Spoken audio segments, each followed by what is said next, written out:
Hello, everybody, and welcome to this spooky dance.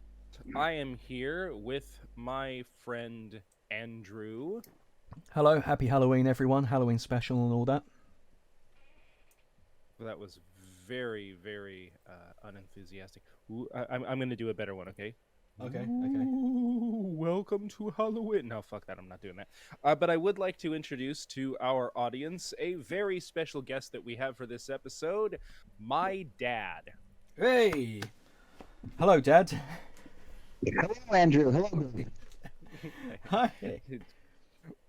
Um, so what I thought we would do today for the good old Halloween season is just all kind of sit around and talk about some spooky stories that have happened to us or that we've heard about happening to other people.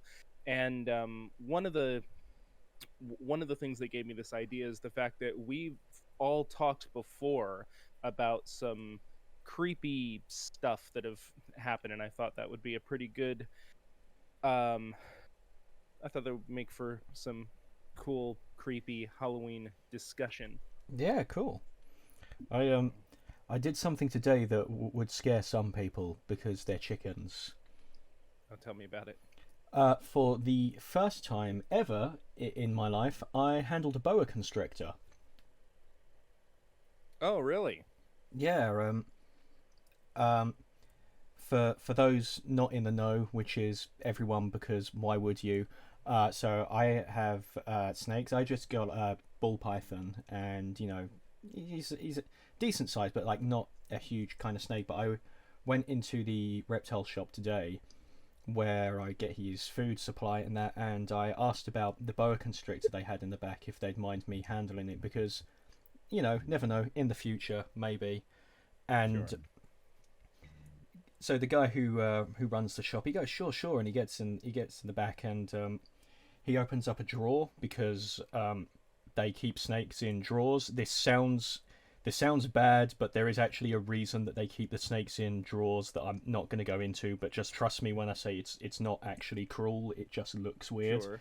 Um, Sure. and then he opens it, and then straight out fires this boa constrictor. It was about a year old, so it's not full sized. Um, about 2.5 foot long. Climbs straight up his arm, and he's handling this snake, and it's like racing about everywhere. When you have ball pythons or Burmese pythons, they tend to stay in one place, and they don't dart about too much. They move, obviously, they're animals, but this boa constrictor is just investigating everything, and then Mhm. looks at me, and I go, "Would you mind if I handle the snake?" And he goes, "Sure." And as soon as he like even slightly relaxes his hands, this snake just goes whoop and just leaps onto me.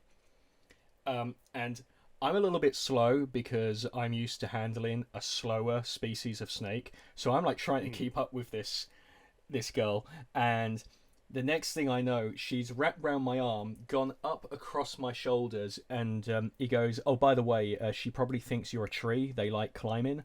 And I was, "Oh, no, no problem." And then she is just up on top of my head, and I've got long curly hair, if you've never seen me in person, which means that as this poor snake goes up, she kind of gets herself tangled in my hair. So then the snake has to get Uh, um, rescued. Isn't the right word because it's my hair that's in danger. But she starts going back to the keeper, and as she like slides out, and then we have to like unmat her from my long ass Tarzan hair oh and dear. put her in. And he goes, yeah. So he goes, "If you are interested in them, just know that they are pretty friendly, but they have a little bit more of a temper than the snakes you're probably used to. They can be quite hissy. They can be a bit grumpy from time to time. Not that you'd know it from this scaly, legless puppy that he handled me." Mhm. And then I'm watching him like have to in order to get the snake back in the drawer, he had to hold the poor thing's head and like lower it into the drawer because the snake just kept like trying to shoot up onto his head. But that was my morning. Oh, that happened like today. Yeah, today. Oh, okay, interesting. So, and and so it came to pass that a snake got trapped on Andrew's head. Thank God she wasn't fully grown. They can get up to 10 foot. Yeah, no kidding. I was expecting a story where like one of them wrapped around your neck and was like trying to suffocate you, and you had to like Nah, the fight it truth like is, Star Trek 3 or whatever. they this is played out, but they are actually they're maligned animals. There's no species of snake on the planet, even anacondas, that actually hunts humans because why would they? They can't get their mouth past our shoulders. Right. Like other animals, their head is the biggest part of them, so it's easy. If you can get the head, you can get the rest of them. But snakes can't eat us unless it's very, very unusual circumstances, and it's actually a danger for the snake's health. They're Well, I don't know how that's nonsense. I saw the movie Anaconda. I saw lots of snakes eating people. Spooky stuff. So, yeah. I suppose I will open the spooky segment with the story that I've told many times before, that we've talked about many times before, but maybe we'll just kind of go back into it in more detail. One of the only potentially supernatural encounters that I've ever had, and I've gone looking for them. I wasn't looking for them in this instance. Was when I was, well, this had to be 93, so I was 12. Um, I was, yeah, if I'm doing the math right, I was 12 years old. I was living in New Mexico, not the country Mexico, but the state in the United States called New Mexico. Even Americans have trouble with that. I had a teacher who he was from New York, but he had moved to New Mexico, and he was trying to go back, and he was at the airport, and they asked for his passport, and he was like, well, why do you need to see my passport? He said, oh, because you're coming from New Mexico. And he's like, you fucking idiot. I had forgotten about that story, but then that happened to him like all the time. He would travel and people want to see his passport because he's from New Mexico. Anyway, so I'm living in New Mexico, and I'm 12 years old, and I was afraid of the dark. I've always been afraid of the dark. Even today, I don't like the dark. But I was like, you know what? This is silly. I'm going to try everything I can to get over this. So I came up with a plan, and my plan was to go into my room, close the door, turn off all the lights, and just sit there until I was like convinced that nothing's going to happen. So I did just that. Went in my room, turned off all the lights, and just sat there. The window in my bedroom had been assaulted by my cat, speaking of pets, and there was this gap in the blinds. And I'm kind of looking around, and my attention is drifting, and I look over, and I happen to see, through that gap in the blinds, this gigantic pair of yellow eyes that were like stalking me, like it was trying to get into the room desperately. And I screamed, ran out of the room, into the living room, and I frantically told my dad what I had seen, and I told him that he needed to go outside and determine what the hell that was. And for that portion of the story, I'll turn it over to my dad. Dad, does that ring a bell? Do you remember that? Do you remember what your experience was when you went out there? Yeah, I do. I went out and there were some bushes underneath the window there, and I don't know. I can't recall if it had rained or if they had watered the grass, but it was a little bit muddy. So I figured, well, whatever's there would have left a print.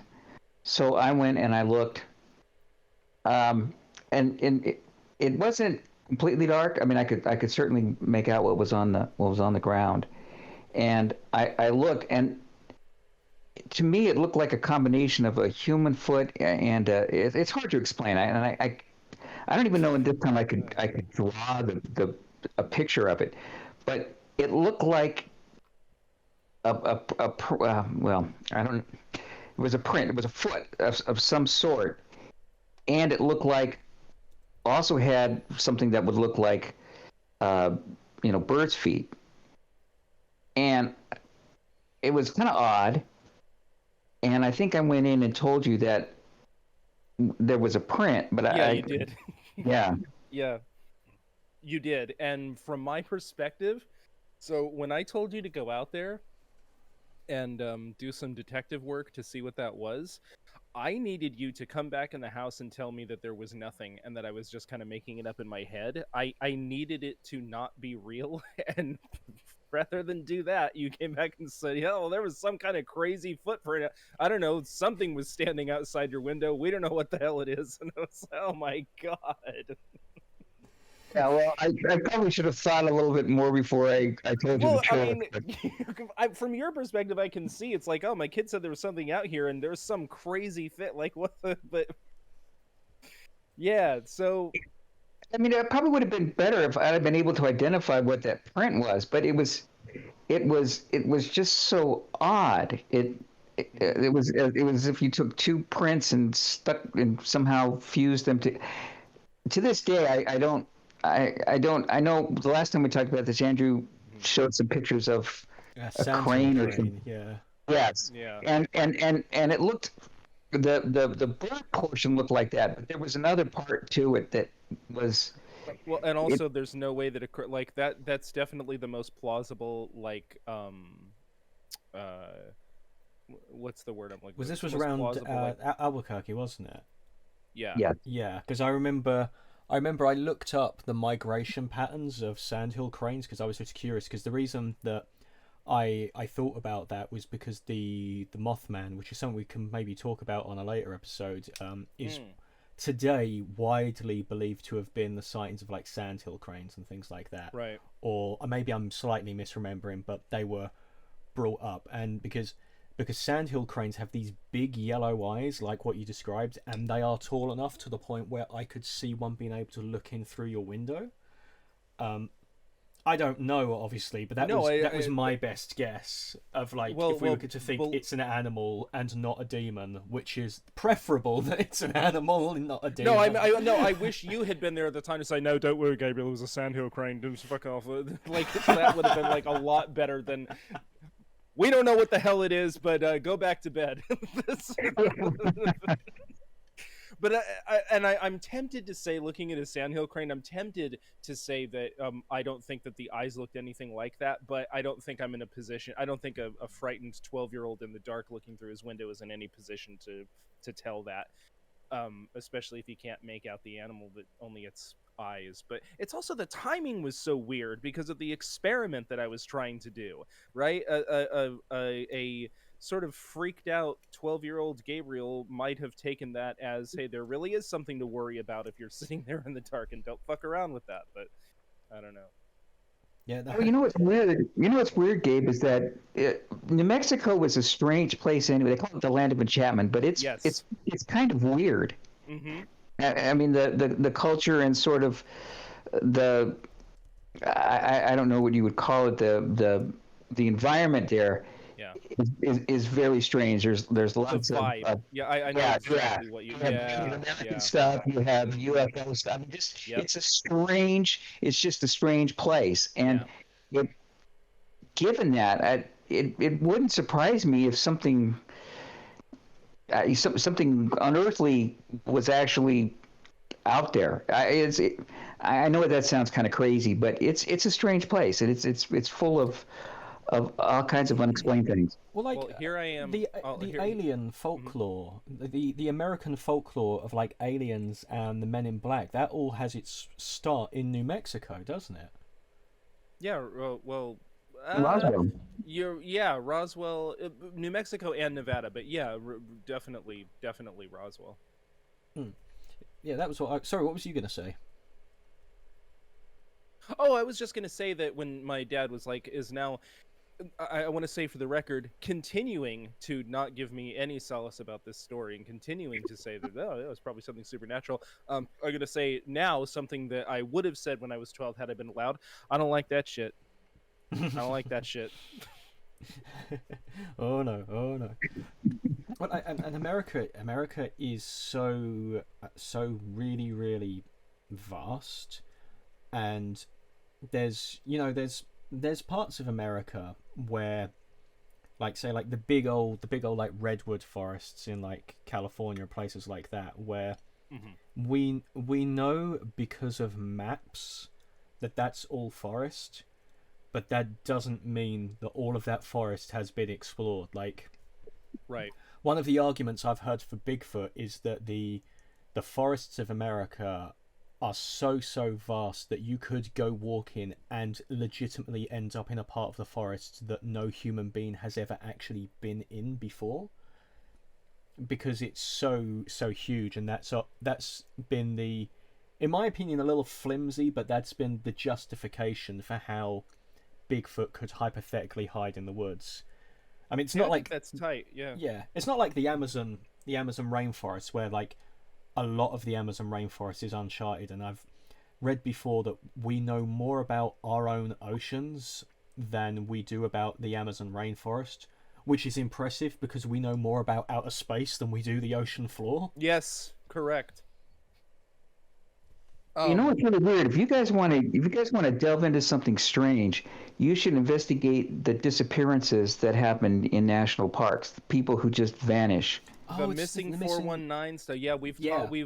we've discussed getting into that before. And one of the reasons we haven't talked about that yet is that that actually freaks me out when I like look into it. Like I but we probably will talk about that one of these days. But yes, there is a disturbing number of people who go missing in national parks every year, a very disturbing number of people who do, and the circumstances by which they get lost and die there are very um Mhm.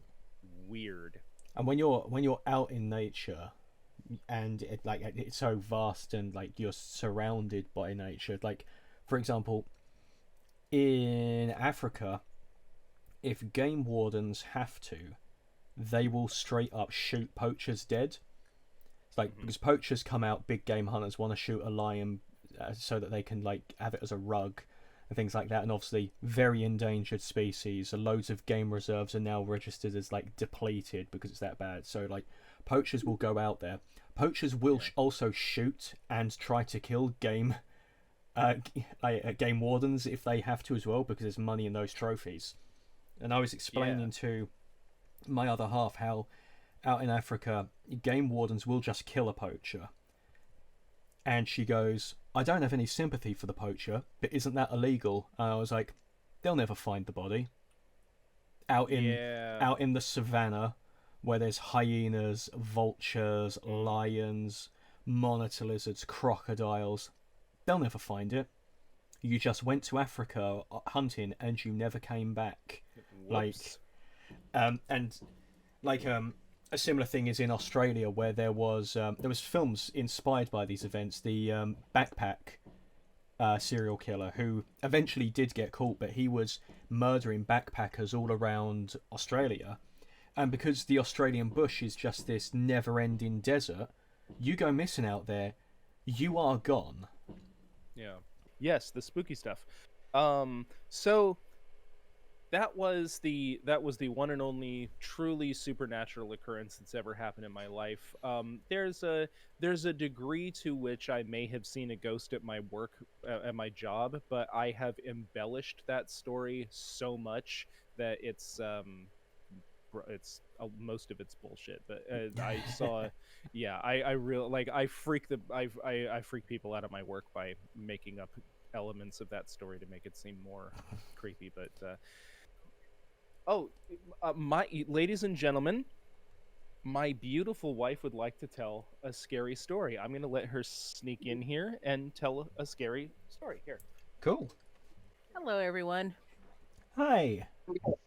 Hey, so once this girl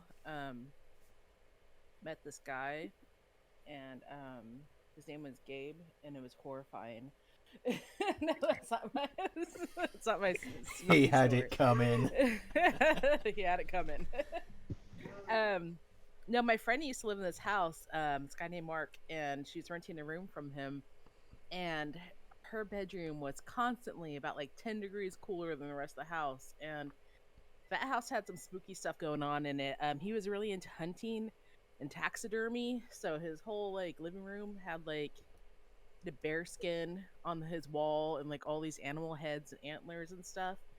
But and people that lived there constantly had sightings of a person walking through the house, and that's pretty much all they did. They just kind of walked through the house. And she said that one day she was in her room hanging out, and his her roommate's daughter was there, who was the same age as us. And she came out to the kitchen. She's like, "Weren't you just out here?"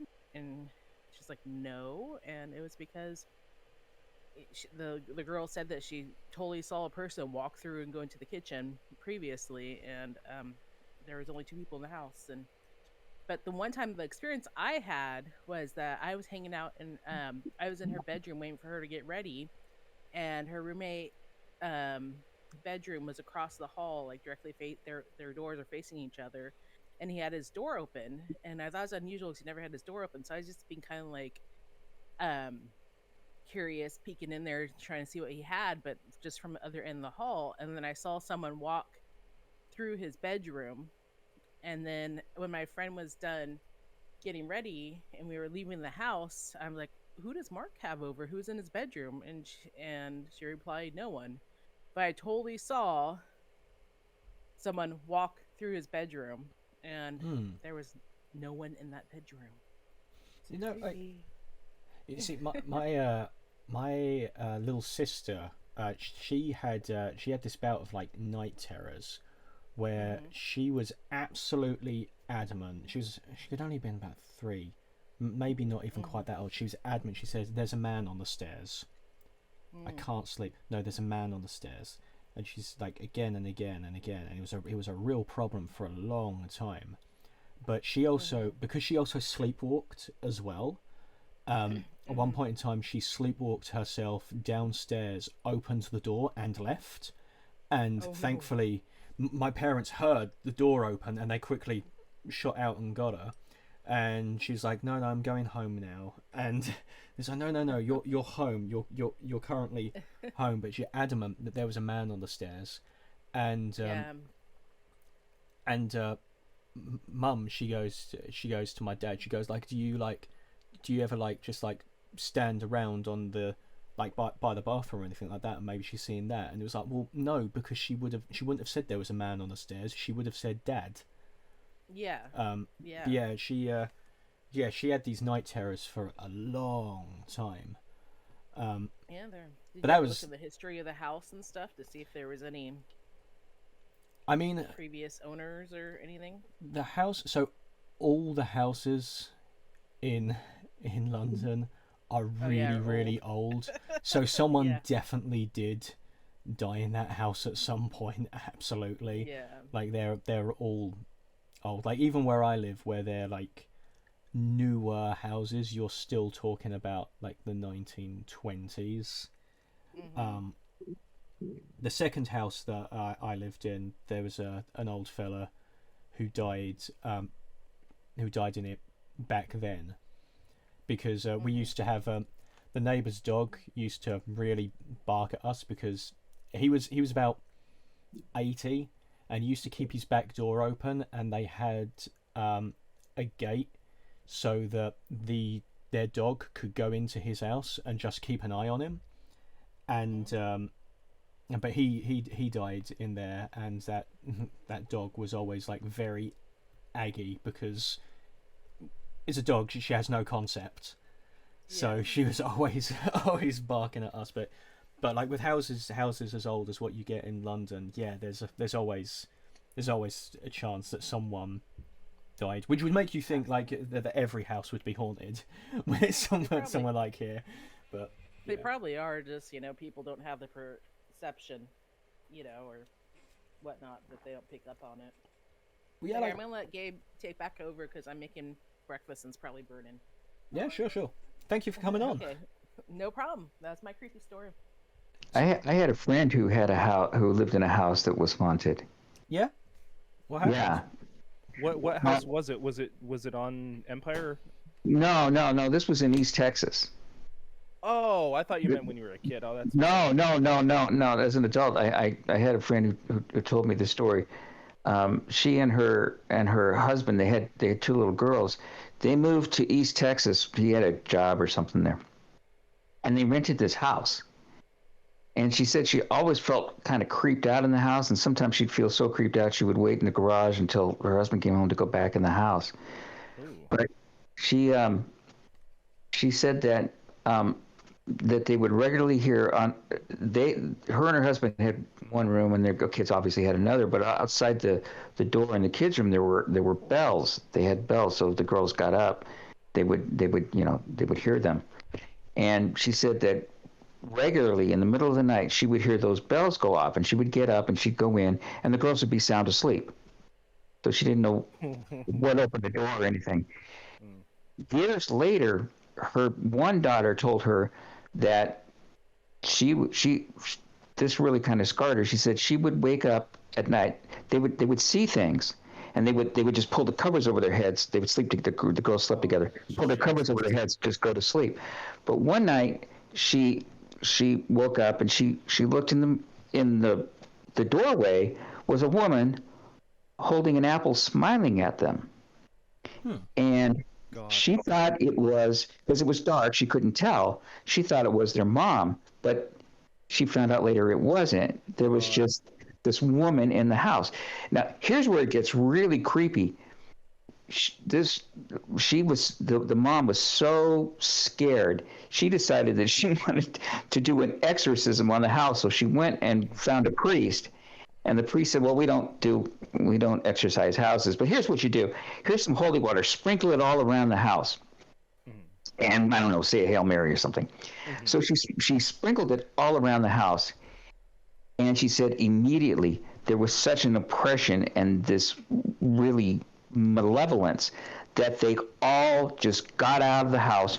They got in their car. They left. They never went back. All their furniture, all their stuff. They never went back to that house again. They were totally afraid that they were going to be killed. Wow. That is insane. When was this? This was in the early 80s.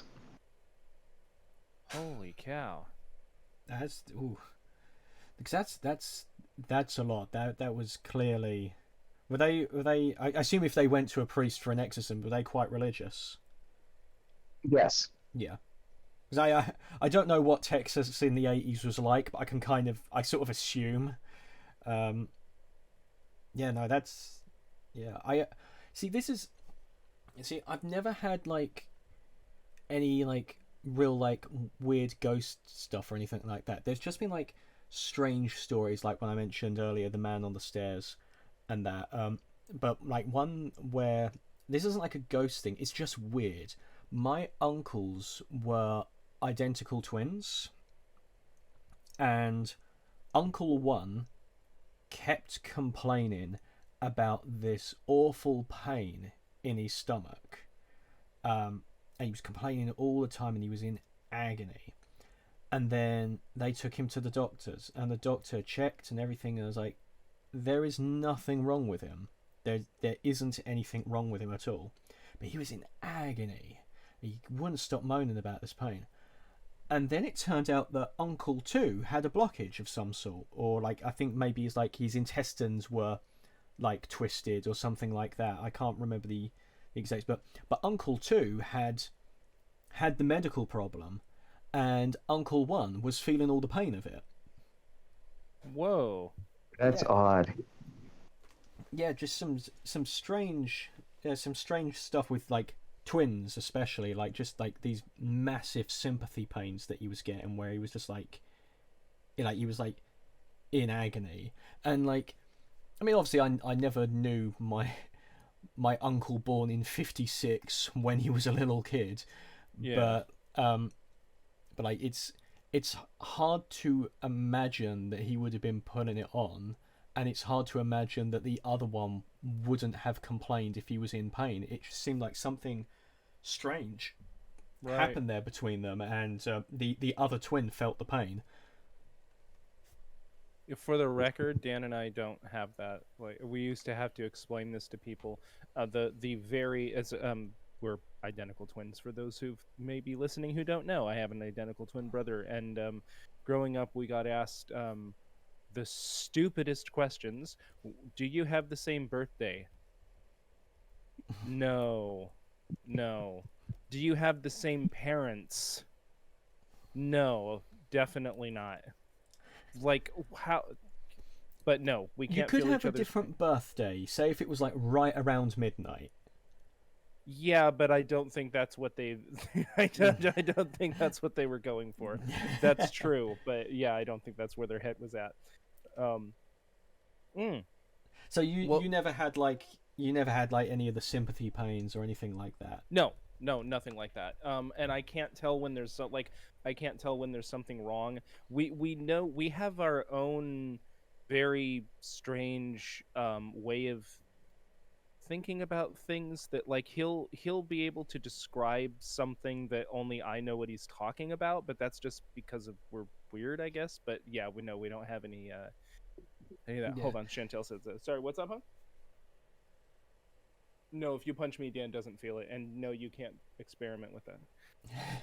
Um, Yeah, it's strange because obviously like two twins are two separate separate beings, separate entities. mhm. But yeah, it was just a strange thing, and like my uncles were they had different personalities, but they had very similar lives. Like they grew up in East London in the sixties and seventies. They both went into their dad's. They both followed in their dad's footsteps, and they became carpenters. My granddad wasn't a carpenter, but he did woodwork and stuff like that, and both twins became carpenters. All of my grandmother's furniture, that was all made by my uncles. I remember Oh, cool. my nan says very proudly when my mother-in-law went there for the first time, and she goes, "Oh, this furniture's lovely. Like where did you get it?" And she very proudly said, "My sons made it." It was Oh, that's awesome. all made by them. So they had very very similar lives, and they had very like they were obviously very very close as twins tend to be. But Yeah. yeah, just a weird thing that happened to them. Just Dad, I'm getting a weird noise from your mic.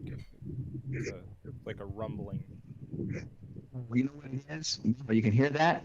But- I gotta turn it down. My heater just came on. Oh, okay. I'll go turn it.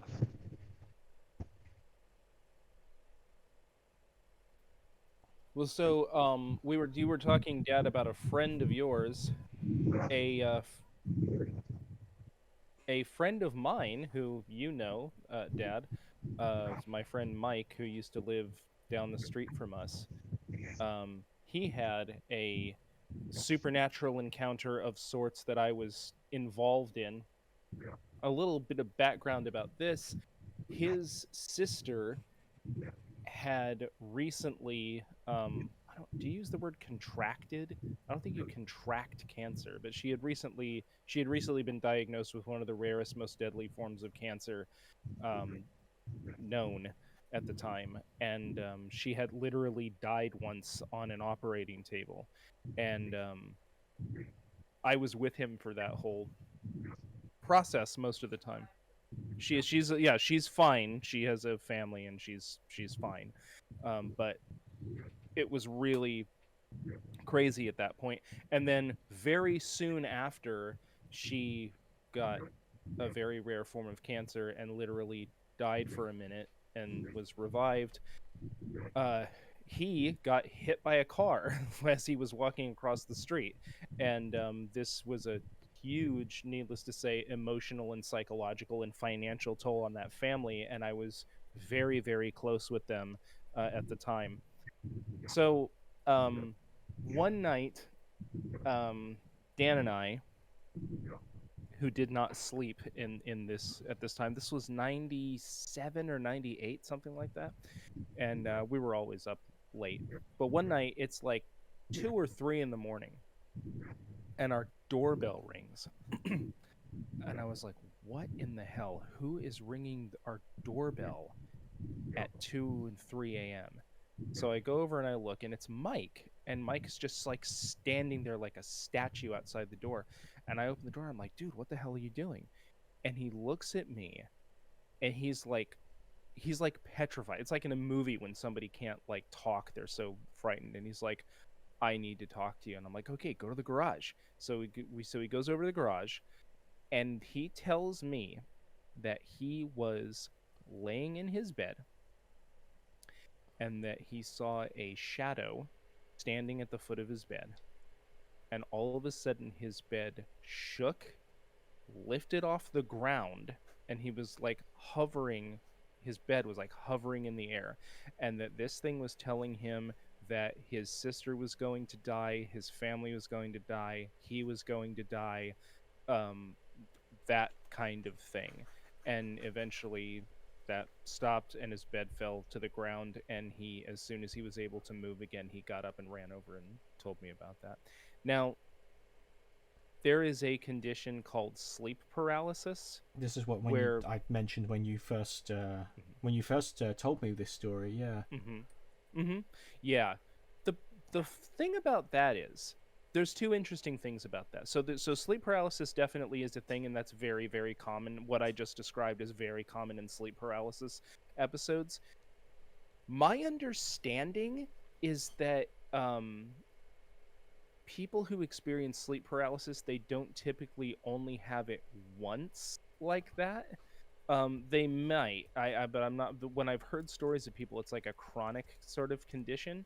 And the other thing that's interesting is that when people talk about like the whole like shadow demon thing, that's usually the description of that supposed entity, is that it lies to you about terrible things are going to happen and stuff. So that was the but to that was such an unusual and disconcerting thing to have him show up like that in the middle of the night and tell that story. Was just oof.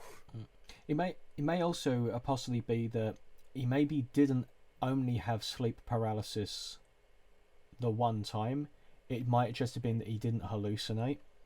Right. Because obviously it's it's associated with like sleep deprivation or psychological stress, and yeah, which of course was happening. Yeah, absolutely.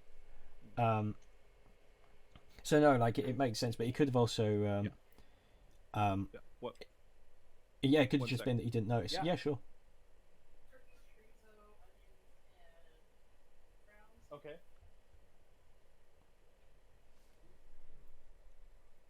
Yeah, sure. Thanks, son. Okay, sorry, go ahead. Yeah, so he didn't necessarily only have it the one time. It might have been that he didn't he just didn't hallucinate, because obviously normally like people always say they see things when they have sleep paralysis, because you do, but I think the condition itself is just kind of being like that semi-awake and not being able to move, and then you start kind of like I had something. It wasn't sleep paralysis, and it was nowhere near as bad as that, but I woke up and I don't know what had happened to wake me up, but for some reason I had sat up and I could see something in front of me. I'm tired, and when I'm tired, like when I'm really tired, I've hallucinated before. But normally for me, it's audio, and I hear like pots and pans crashing and things like that. When I'm really, really tired, it's like what I'm trying to say is it's not like a psychological condition, as far as I know. It's just something that has happened to me a couple times. But I could see something like in the shadows ahead of me, and obviously those, like, if you've seen our episode where we talked about fake martial arts and stuff like that, I've got a long history in martial arts, and fight or flight kicked in, and if this was a ghost, they were laughing at me, because I started swinging But I'm sitting, I'm sitting up in my bed. There's no possible way I can generate any power at all. But like so it's, I can't even articulate what I was feeling because I was just so confused. And I just went punch, punch, punching at the air, and I went ah! And my significant other, she like woke, saw it, got up, grabbed me, and I was like, whoa, whoa, whoa, whoa, whoa, whoa, whoa, whoa, whoa, it's okay, it's okay. And I was like, all right, and I just sort of fell asleep, and then woke up the next morning, and Alicia, and she goes to me, she goes, "What was that? Like, what happened?" I was like, "I don't know." I don't know, Wow. but I was very confused. That's the only thing I can think of that is kind of like a ghost story, but like I didn't think of it right way because obviously I don't think it was a ghost, and if Sure. it was, they were in hysterics at me thinking I could punch them. That's great. But yeah, Well, I if we, don't know what it was. yeah, it's funny. Well, great fun. I think we all told some pretty cool stories, probably a little bit random, but you know, that's okay. It's Halloween. So I would like to give a special thanks to my beautiful wife for telling her story, and to my dad for being here with us to tell his stories. Thank you. It was great being with you guys. All right. So we will see you next time when we might talk about the Mothman. We might talk about people who go missing in national parks, and we might have more random asides about random stuff, which is always fun. Thank you for tuning in, and we will see you guys next time. See you later. Bye.